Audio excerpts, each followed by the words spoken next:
Why do Malays not know who they are? It's because of the British and the royals. They don't want the Malays to know who they are, because if they do that, they might realize that the Malays are more than what they are. Their history doesn't start off with Malacca. It goes to Srivijaya and Lankasoka. Lankasoka started in the 2nd century, Srivijaya started in the 6th century.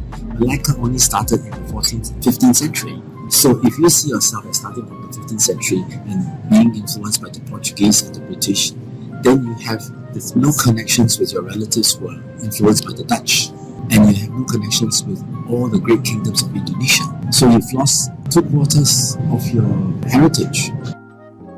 So I'm Alessandra. I'm 24 this year. I am coming out of the florist industry because I'm going back into the fashion industry. Hi, my name is Fitri Badru Nizam. I'm within the art space, but particularly in culture and heritage. Yeah, I am a Malay. Me and Behati, we go way back, way back when they first started, because I am very good friends with Kelvin, who's the creator and the designer behind Behati. They celebrate the fun and playful nature of Austrian fashion, and they definitely brought that into Malaysia in just being very whimsical, being very quirky, being very experimental as well to a certain extent. And in the way that they approach it is also beautiful and almost comedic way of making the art itself about shocking people out of their comfort zone. When I read the Nala statements and all that, I feel maybe because she is a foreigner. She is not a very culturally expected place, you know.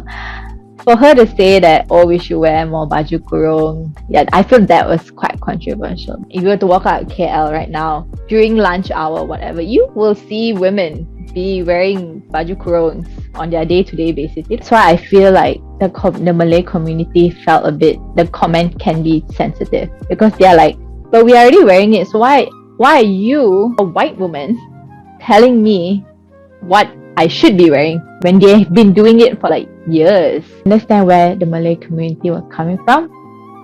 We also want to see there's a progression in the traditional wear in Malaysia. Because when you put a word tradition to it, then it becomes exclusive. You know, you can't mend, you can't tweak, you can't tak boleh sentuh pun when you say it's tradition. Orang Melayu ni memang dia akan jadi, they tend to be very loud. Orang Melayu cakap, kalau ting kosong memanglah bunyi dia paling kuat, kan? It's a sense of insecurity that they do not know what is their culture. Then there's no reason to feel that way. It's just your own lack of education and awareness. And sometimes it's not even education. You may be highly educated, but the environment puts you in a sense of insecurity.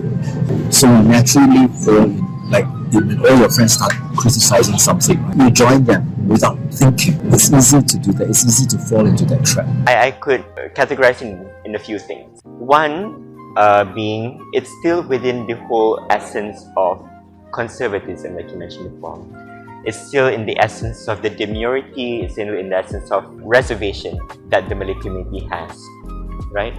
I also see it as, again, an insecurity, the projection of racial racism. After all so many years of being together, but the Malays still couldn't fathom that they are other than them.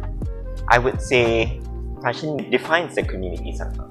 But what Behati is doing, what I know of Kelvin's particular journey, is that he went and learned about the different pattern making of baju Melayu. Memahami pola baju yang ada kekek, yang ada pesak. And you see in these designs, there is the effort of going to learn another person's culture and how to give honor to it, but at the same time being a bit of innovative, because he sees that there is a potential. There's a potential in reforming things. There's a potential in reimagining things. And that's exciting. And I welcome such an excitement in fashion. They know Nana is actually working hard to look into Malay things more than some of the Malay people themselves, right? And that criticism creates trauma. And trauma destroys creativity. So Nala was devastated for years. Even till now, some of the exhibitions she dare not do because she knows the people who criticize her will be at the exhibition. And that destroys her creativity. I speak on behalf of my community because I see it personally. It's because they can be a bit loud. But rather than being loud, why can't you offer what you have? Offer a bit of a knowledge.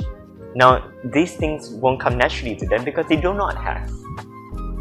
And I can confidently say that because I did not have when I was growing up. I had to look for my Malay identity in order for me to understand what exactly goes behind my culture. So I can safely bet that any Ali, Abu dan siapa Mamat ke, they would not know what goes behind the Malay culture if you go on the streets and ask them. We have to look into what's the stem of all this frustration of the Malay community. But probably I know now, they do not have a sense of identity.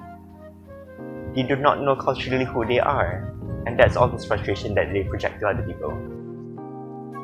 What do you think are some reasons why Malaysians might be conservative when it comes to fashion? Religiously and culturally, because we are in an Asian country, we do have a lot of sentiments surrounding the idea of how you dress yourself, how you present yourself. We're not exactly exposed to artistry of art itself. We're not even encouraged to express certain aspects of ourselves as well. So I think it's just we are very fearful of new things in terms of like our cultural practices, in terms of like what we dress, in terms of like our ambitions even. So a lot of it is just because we're conservative minded. And hence, that's why we become more conservative in dressing. I think so. I think people should be able to have the freedom. Sometimes you just end up loving someone's culture and you just want to like have fun and explore it. And I don't think there's nothing wrong with that. Just as long as you're being respectful and mindful. But other than that, I don't think there's any problem. Like I think you should just have fun with it and it shouldn't even be an issue.